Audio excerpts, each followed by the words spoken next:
ukuran itu, bukan ukuran. Ini perlu saya tegaskan bahwasanya orang yang baru sedikit tahu tapi sok tahu. Tahu sedikit listrik ngotak-ngatik, awas kesetrum. Bisa nyupir dikit Pak, ngebut nomor. Sama kayak agama, tahu cuman kulitnya udah berani berfatwa. Bahaya. Makanya ada cerita Mukidi. Tahu Mukidi nggak sih? Ya biar nggak terlalu serius ngajinya. Mukidi orang desa merantau ke kota. Sampai di kota Mukidi kaget, Masya Allah, di kota gedungnya gede-gede, nggak kayak di kampung rumah kecil-kecil. Begitu Mukidi lewat kantor bank, di kaca bank ada tulisannya open. Mukidi kaget, Masya Allah, open gede tenan. Nek opennya sakmene koyo opo bolune. Pikir Mukidi begitu Pak, pikirnya open bininya di kampung bisa dijinjing kemana-mana. Nah di kota gedungnya gede banget. Serakah orang kota ini, pikir Mukidi. Lagi melototin tulisan open itu ada turis bule yang dari luar negeri tuh mau masuk bank. Sama Mukidi dipanggil, Mas, ojo melebu, iku open. Buliknya noleh, ngomong apa lah orang itu. Masuk aja dia. Sama Mukidi ditungguin, pengen tahu keluarnya jadi apa tuh orang. Setengah jam kemudian keluar, tapi bukan bule yang tadi. Yang keluar negro yang dari Afrika. Begitu keluar panik Mukidi, welah dalah mas. Wis tak kandani mau gosong awakmu. Oi Mukidi. Itu bahaya memang. Sedikit tahu tapi sok tahu. Orang pang-pang nak cenah. Udah kayak hebat dia sendiri. Itu yang jangan. Kalau kita mau belajar alangkah luasnya ilmu pengetahuan ini. Hati-hati pokoknya kita. Jangan jadi sumbu pendek lah. Jangan gampang tersulut. Hati-hati belajar agama Pak, apalagi yang nyumput-nyumput. Sekarang ini banyak pengajian nyanyi lagu Indonesia Raya saja haram. Hormat bendera diharamkan. Itu bahaya tuh, bibit tuh. Itu yang akan memecah belah bangsa kita, negara kesatuan Republik Indonesia. Maka hati-hati anak kita kalau ngaji. Saya pakai prinsip sederhana di Ahlus Sunnah wal Jamaah, beda boleh. Tapi nggak perlu kita mengingkari orang dengan sampai mengkafir-kafirkannya. Nggak perlu kita merasa paling benar sendiri. Kita belajar bijaksana. Makanya kalau kata kakek saya, jadi orang beriman wajib, merasa paling beriman jelek. Jadi orang baik itu wajib, merasa paling baik jelek. Jadi orang yang bertakwa itu wajib, merasa paling bertakwa jelek. Jadi orang pintar itu bagus, merasa paling pintar jelek. Karena kalau kita merasa paling beriman, kita mudah mengkafirkan orang. Kalau kita merasa paling sunnah, kita akan membid'ahkan orang. Kalau kita merasa paling pintar, kita ngoblokin orang. Kalau kita merasa paling sunnah, kita akan bid'ahkan orang. Makanya ada cerita, anekdot lagi nih. Ada tukang cukur. Maaf, ada tukang cukur nggak di sini nih? Ada ya.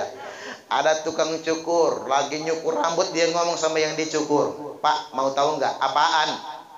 Anak paling goblok. Lu mana anaknya? Tuh di luar. Bejo namanya. Ada Pak Bejo nggak sih Pak? Enggak ada ya, mudah-mudahan nggak ada ya. Jangan tersinggung kalau ada mah. Bejo namanya. Masih anak. Lo tahu Bejo anak paling goblok? Kata tukang cukur, tiap hari gua tes. Bejo goblok terus. Emang lo ngetesnya kayak mana? Yuk kita tes lagi. Untuk membuktikan Bejo masih goblok. Panggil Jo, sini. Masuk Bejo. Ada apa Mang? Sama tukang cukur ditawarkan di tangan kanan uang 5.000, di tangan kirinya uang 1.000. Milih Jo, kata tukang cukur. Sama Bejo dipilih yang 1.000, bukan yang 5.000. Menang tukang cukur. Sambil nyengir dia ngomongkan, Bejo masih goblok kata dia. Ada yang 5.000 tapi dia pilih yang 1.000. Pikir yang dicukur, iya juga ya. Selesai cukur rambut, dia keluar ketemu Bejo. Tadi, Jo sini dulu kata yang dicukur. Ada apa Om? Ini sebenarnya duit berapa? 5.000 Om. Nah yang ini 1.000. Gede yang mana Jo? Ya gedean yang 5.000 lah om. Kata dia, masa gedean yang 1.000? Lo kok lo tahu Jo? Tadi ngapain pilih yang 1.000 bukan yang 5.000? Bejo ketawa. Kata Bejo, oi om, kalau gua pilih yang 5.000, berhenti mamang tukang cukur itu ngetesin saya. Tapi kalau saya pilih yang 1.000, tiap hari gua dites. Mending saya dapat 1.000, yang penting tiap hari, daripada 5.000 tapi sekali. Kata yang dicukur, Pak, oh yang goblok tukang cukur, bukan Bejo taunya. Nah hidup itu begitu Pak. Teriak-teriak orang kafir, kita yang kafir nantinya. Ya, makanya kita nggak boleh dalam akidah ahlu sunnah wal jamaah, jangan mengkafir-kafirkan orang. Beda pendapat itu wajar, silakan. Karena itulah bibit perpecahan, bibit permusuhan. Makanya Timur Tengah perang terus. Gara-gara yang suka mengkafir-kafirkan ini. Biarkan itu perbedaan pendapat. Nah kita jelas ada hujahnya. Para kiai kita, para ulama mengajar kepada kita, nggak mungkin menyesatkan kita semua. Nah kalau Yasin yang 83 ayat juga masih kepanjangan, saya kasih yang agak males inilah. Membaca Al-Fatihah jadilah.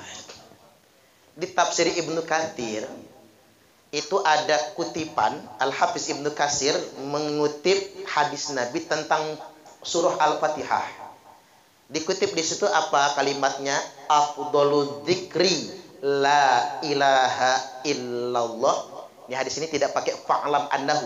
Di hadis yang lain pakai fa'lam annahu la ilaha illallah. Tapi di hadis ini afdhalul dzikri la ilaha illallah wa afdhalud du'a ilhamdulillah ayil Fatihah.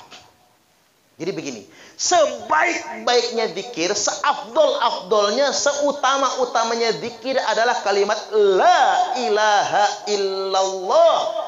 Dan seutama-utamanya doa adalah Al-Fatihah. Makanya kata Nabi Aisyah, kalau kamu yang mati duluan, aku akan doakan engkau dengan Al-Fatihah. Makanya baca Fatihah jadilah kalau malas betul. Apalagi ada keterangan Al-Fatihatu lima quri'at lahu. Al-Fatihah tergantung niat yang membaca. Al-Fatihah dibacakan buat orang mati, bagus. Al-Fatihah dibacakan buat yang sedang sakit, bagus.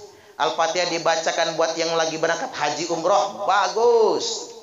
Al-Fatihah dibacakan buat yang sedang kesurupan, bagus. Cuman payah sekarang Pak, jinnya pintar-pintar.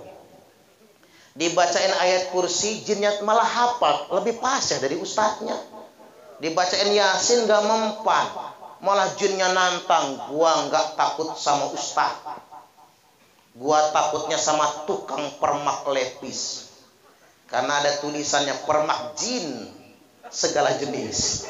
Iya juga, makanya tukang jahit lebih ditakuti daripada ustadz kiai. Jin lebih takut, makanya tukang jahit harus dilestarikan ya Pak. Buka permak jin segala jenis itu. Balik lagi, Al-Fatihah dibacakan buat ruqyah, bagus. Al-Fatihah dibacakan buat doa orang sakit, bagus. Al-Fatihah dibacakan buat anak kita biar betah mondok, bagus Pak. Punya anak merantau kuliah di Jogja, umpama takut dia pacaran, takut dia narkoba, enggak guna kita telepon tiap jam, dia pintar bohong. Bacakan Fatihah rajin-rajin, insya Allah dia selamat. Al-Fatihah dibacakan buat laki-laki hidung belang mata keranjang, bagus. Makanya ibu-ibu sering tak ajarin Bu, kalau punya laki hidung belang, rajin-rajin bacain Fatihah, hilang belang di hidungnya, nggak akan keranjangan lagi matanya. Termasuk Fatihah Pak, dibacakan buat bini yang mulutnya cerewet kelewat, bagus. Makanya bapak-bapak kalau punya bini cerewet ngomel aja di dapur, deketin jidatnya itu Al-Fatihah, langsung mingkem mulutnya itu Pak. Kalau mulutnya nggak mingkem, kita digebuk pakai sapu sama dia, ngaget-ngagetin. Jadi Al-Fatihah tergantung niat yang membaca. Nah kalau Al-Fatihah juga masih kepanjangan, mampus saja sekalian. Emang malas ngedoain orang tua itu. Nah dikit lagi ya, usah lama-lama lah ceramahnya. Yang berikutnya, pada kesempatan kali ini ingin saya tegaskan sekali lagi, apa yang kita lakukan ini sangat bermanfaat buat orang yang wafat meninggal dunia. Tapi satu hal yang ingin saya tegaskan, tiba gilirannya kita juga pasti akan mati. Betul tidak kira-kira? Dunia ini cuman sementara, Pak. Tertipu kalau kita ingin selamanya di dunia. Makanya wajar, Pak. Saya senang dengan orang Indonesia. Orang Indonesia itu santai. Sudah dapat hasil ya sudah, nggak ngoyo, Pak.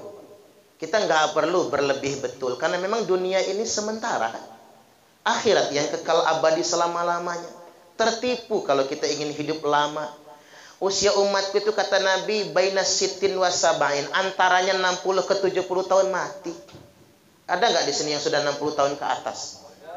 Wah, nggak lama lagi itu. Pasti mati, percayalah sama saya. Nggak lama. Itulah ngapa kita nih kuping dibikin budak, gigi dibikin ompong, biar nggak betah di dunia ini.